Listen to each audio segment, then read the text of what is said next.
Hi friends, ഇന്ന് നമ്മുടെ കുഞ്ഞൂസിന് കാത് കുത്താൻ പോവുകയാണേ. അതിനുവേണ്ടി നമ്മൾ വന്നിരിക്കുന്നത് പേയാടുള്ള പവിത്രൻ ജ്വല്ലറിയിലാണ്. അപ്പോൾ ആദ്യം തന്നെ നമ്മൾ കുഞ്ഞൂസിന് കുറച്ച് വെള്ളമൊക്കെ കൊടുത്തൊന്ന് സെറ്റാക്കി. അതിനുശേഷം ആദ്യത്തെ സ്റ്റേജ് എന്ന് പറയുന്നത് നമ്മുടെ ഒരു പേന കൊണ്ടൊരു കുത്ത് ഇടുക എന്നുള്ളതാണ്. ശരിക്കും അതിനവൾ ഒട്ടും സമ്മതിച്ചില്ല കേട്ടോ. അയാൾ പേന കൊണ്ടുവരുമ്പോൾ തന്നെ അവളെ തലയൊക്കിട്ട് കുലുക്കി ആ പോയിന്റ് എന്നുള്ളത് ഒരു ലൈന് പോലെയൊക്കെ വന്നിട്ടുണ്ടായിരുന്നു. ശരിക്കും ഗണ്ണായിട്ടല്ല കേട്ടോ കുത്തുന്നത്, മാനുവലായിട്ടാണ് കുത്തുന്നത്. അതിൻ്റേതായിട്ടുള്ള കുറേയേറെ ബുദ്ധിമുട്ടുകളൊക്കെ ഉണ്ടായിരുന്നു കേട്ടോ.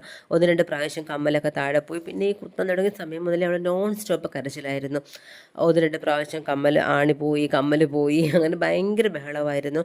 ഫസ്റ്റ് ആദ്യത്തെ ഒരു സൈഡ് കാത് കുത്തുന്നത് അമ്മയുടെ മടി വെച്ചിട്ടായിരുന്നു.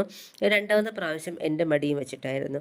ശരിക്കും ഭയങ്കര കരച്ചിലായിരുന്നു. ഈ കരച്ചിൽ കണ്ടിട്ട് എത്രയും പെട്ടെന്ന് തീർന്ന് വീട്ടിൽ പോയാൽ മതി എന്നായിരുന്നു. കൊച്ചു കരുണ കണ്ടിട്ട് അവസാനം എനിക്ക് തന്നെ കരച്ചിൽ വന്നായിരുന്നു. അവളുടെ ഈ കരച്ചിൽ കണ്ട് കടയിൽ വന്ന് മിക്ക